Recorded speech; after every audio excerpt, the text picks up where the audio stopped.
大家好，我哋今日會去塔斯馬尼亞一個非常著名嘅景點搖籃山 （Cradle Mountain）。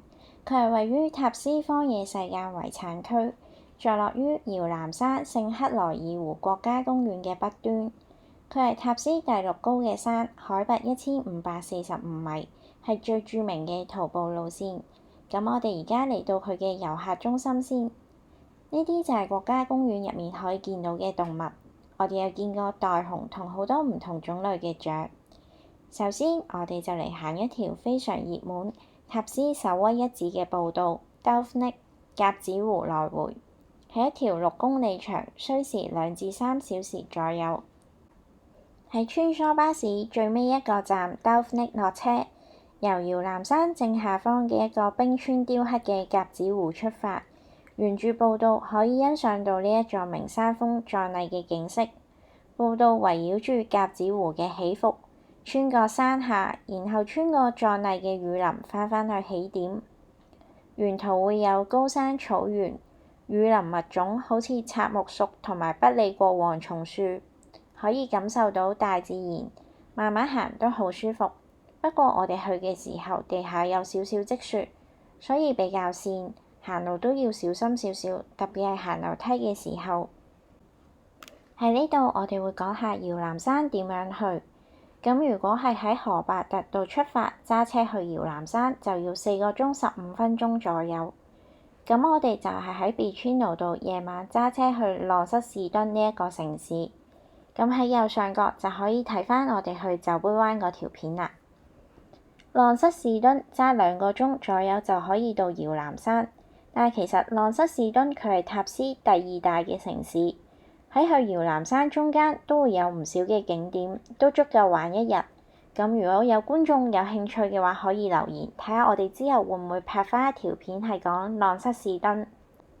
咁我哋就喺浪塞士敦度開始慢慢玩，揸車落嚟搖籃山，第2朝早再玩搖籃山咁樣。咁入呢個國家公園都係需要國家公園通行證。而且喺大概上晝8點到下晝6點呢段時間，私家車係唔可以揸車入去國家公園入面。主要嘅交通工具就係靠佢嘅穿梭巴士。咁穿梭巴士嘅飛就喺遊客中心度買，每人15蚊，72小時內有效。呢啲資訊我都會放返喺資訊欄，大家到時可以參考下。跟住我哋就嚟到鴿子湖一個好熱門影相嘅地方。就係湖邊小屋，佢係一個舊倉屋，喺呢度影相構圖都幾靚。佢係塔斯其中一個熱門影婚紗相嘅地方。咁當然唔使好似我哋咁行2、3個鐘嚟啦，只要喺起點逆時針咁行15分鐘就到，好值得一嚟。行完鴿子湖之後，我哋就搭穿梭巴士去第2個站 Interpretation Centre and Ranger Station。行返一條短嘅路線去 Principal Falls， 10分鐘來回。步道係一條輕鬆嘅木板步道，可以去觀景台度欣賞瀑布。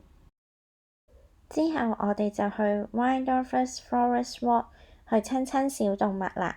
由穿梭巴士 Warney Creek 站出發去 Waltham。對遊客中心嘅職員講，呢條路係最大機會見到袋熊 Wombat 嘅。咁的而且確，我哋行嘅時候都見到唔少。當然個數量係冇得同馬里亞島 Maria Island 比較，嗰邊多好多，同埋 Wombat 嘅模式都有少少唔同。呢邊係比較啡，而喺 Maria Island 嗰邊嘅模式係比較灰、比較靚嘅，我覺得。咁原來袋熊嘅毛皮顏色係各有不同㗎，一般係由沙色到褐色，或者由灰色到黑色不等。Wombat 袋熊係澳洲嘅有袋類動物，佢哋嘅腳好短，同埋肌肉好發達，身長大概只有1米，條尾亦都好短。佢哋生活喺澳洲東南部同埋塔斯馬尼亞州嘅森林、山地同埋石南地。佢哋係草食性嘅動物，主要係食草啦、沙草科、香草、樹皮同埋樹根為食物。原來佢哋嘅新陳代謝係非常慢，差唔多要用14日嘅時間嚟完成消化，所以咁樣都可以幫助佢哋生活喺乾燥嘅環境。佢哋一般行得好慢，但係原來當遇上危急嘅時候，佢哋嘅逃走速度可以達到40公里每小時，並且維持90秒。佢哋主要嘅防禦係靠身體後部以軟骨組成嘅結構，就好似 pat pat 啦。萬一如果佢哋遇到威脅嘅話，佢哋就會用個 pat pat 對住敵人。同埋佢哋比較特別嘅一樣嘢係佢哋嘅便便係正方形㗎，好得意。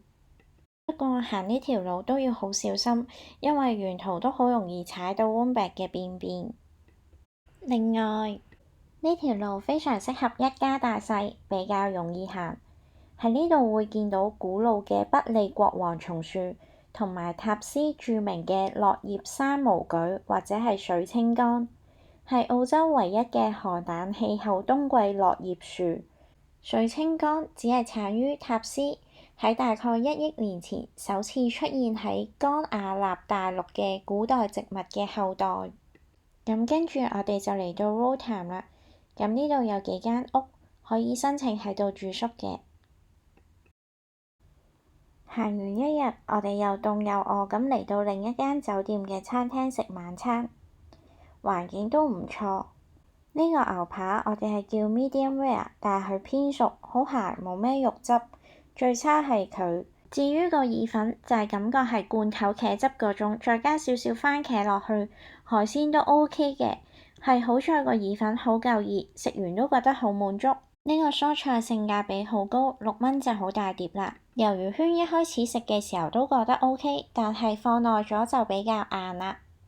食完晚餐後，我哋就自己揸車入 Dove Neck， 行15分鐘左右就到湖邊小屋度睇夜景。介紹返呢間係我哋住咗2晚嘅酒店。咁佢揸車去搖籃山遊客中心只係幾分鐘，非常方便。咁呢度就係佢嘅公共空間。行出去出面都有一條小徑可以行，據說夜晚有機會睇到唔同嘅小動物，咁我哋就冇睇到啦。呢度15蚊港紙1晚，因為地理位置好方便，同埋間房都唔算細，都叫乾淨企理，所以我哋覺得都 OK。我哋食晚餐嗰間酒店就喺國家公園嘅園區入面。之前上網睇係比我哋而家住緊呢間貴幾百蚊咁樣。咁其實呢2間酒店嘅地理位置都好方便，大家都可以考慮下。